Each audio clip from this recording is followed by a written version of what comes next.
এটা একটা ওমেগাভার্স কাহিনী এন্ড এখানে মেন ক্যারেক্টার হিসেবে রয়েছে একটা ফিমেল আলফা আর মেল ওমেগা। কাহিনী শুরুতে আমরা সিয়াকে দেখি যে কিনা একজন আলফা এবং SW হোল্ডিং এর সেকেন্ড ডটার। ইউহান যে কিনা সিয়ার ফিয়ান্সে ছিল সে ওর সাথে এঙ্গেজমেন্ট ব্রেক করে দেয়। আর এই ব্যাপারটাতে সিয়া কিছুটা শকড হয় আর এটা ভেবে খুশি হয় যে ইউহান নিজের আসল খুশি খুঁজে পেয়েছে। বাট ওরা যেহেতু দুজনে অনেক পাওয়ারফুল ফ্যামিলি থেকে বিলং করতো তাই এই ব্যাপারটা অনেক বেশি লাইমলাইটে চলে আসে। সিয়ার মম এই ব্যাপারটাতে অনেক বেশি রেগে ছিল যে ইউহান তার মেয়ের সাথে এমনটা কিভাবে করতে পারে। বাট সিয়া এটা ভেবে রিলিফ ফিল করে যে ইউহান সুখে আছে। দেন সেক্রেটারি সিয়াকে চা দিতে আসলে তার ফেরামনে সিয়ার অনেক অস্বস্তি বোধ হতে থাকে। সিয়া দেন বাথরুমে চলে আসে আর ভাবতে থাকে হঠাৎ করে ওমেগা ফেরামনের জন্য আমার অনেক বেশি অস্বস্তি ফিল হচ্ছে। হয়তোবা এটা ইউহানের সাথে আমার বন্ড ব্রেক করার কারণেই হয়েছে। 2 বছর পর ইউহান সিয়ার সাথে দেখা করতে আসে এন্ড ওর কোলে একটা ছোট বেবি ছিল। আর সিয়াও ইউহানের নতুন ফ্যামিলিকে দেখে খুশি হয়। পরবর্তীতে আমাদের একটা ইভেন্টের সিন দেখানো হয় যেখানে সিয়া নিজের ফ্যামিলি ডক্টরের সাথে দাঁড়িয়েছিল। সে তখন বলতে থাকে আমি বিলিভ করতে পারছি না সিয়া যে তোমার ওমেগা ফেরামনে থেকে অ্যালার্জি আছে। সিয়া তখন বলে যে তুমি আমার ডক্টর হয়ে এরকম কথা কিভাবে বলতে পারো।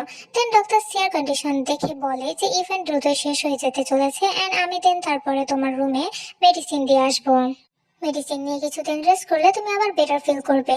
দেন ডক্টর চলে যায় সিয়ার জন্য পানি নিয়ে আসতে। ইভেন্টে থাকা কিছু পার্সন সিয়ার ইউহানকে নিয়ে গসিপ করতে থাকলে সিয়ার অনেক বেশি রাগ হতে থাকে।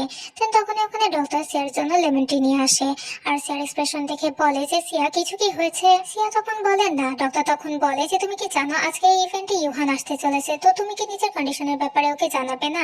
সিয়া তখন বলে একদমই না। ডক্টর তখন বলে তোমার নিচের জন্য টেম্পোরারি একটা ওমেগা খুঁজে নেওয়া উচিত। সিয়া তখন বলে যে তুমি তো নিজেই শিওর না এটা আমি ঠিক হবো কিনা। ডক্টর তখন বলে যে কিছু না করা থেকে তো এটা বেটারই হবে, অথবা তুমি এক্সপেরিমেন্ট হিসেবে আমার মতো একটা বিটাকেও মার্ক করতে পারো। সিয়া তখন বলে যে ওটা পাটা কথা বলো না আর আমার মেডিসিন নিয়ে আসো। দেন হঠাৎ করে সিয়া ভালো ফিল করতে থাকলেও বুঝতে পারে ইউহান আশেপাশে কোথাও আছে এন্ড তখনই ইউহান এসে সিয়ার সাথে কথা বলতে থাকে। ওদেরকে একসাথে দেখে ইভেন্টের সবাই গসিপ করতে থাকলেও একটা পার্সন ইনস্ট্যান্টলি সিয়াকে দেখতে থাকে। দেন তখনই ওখানে সিয়ার মম চলে আসে এন্ড ইউহানকে দেখে সে অনেক রেগেছিল।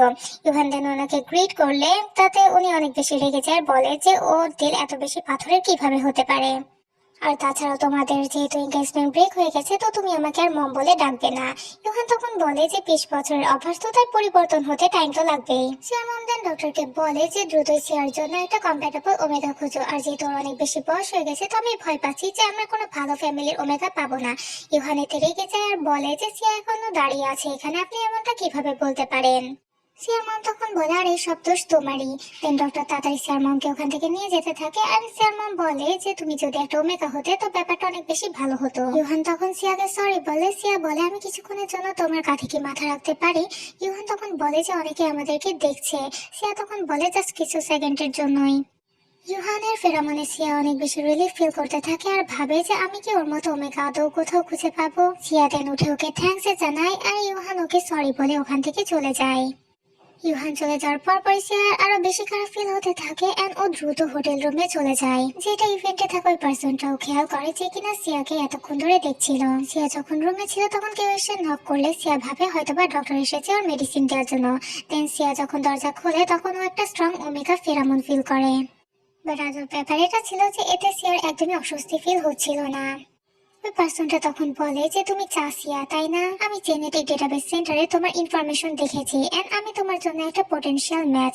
সিয়া তখন ভাবতে থাকে এই সব কিছু হয়তো বা ওর মায়েরই করা। সিয়া তখন ওই পার্সনটাকে চলে যেতে বলে দরজা বন্ধ করতে গেলে সে তখন দরজা হাত দিয়ে আটকে দেয় আর বলে যে ওয়েট, আমি কোনো রিলেশনশিপ চাই না, আমার জাস্ট একটা বাচ্চা চাই, তাই আমি চাই তুমি আমার সাথে রাত কাটাও।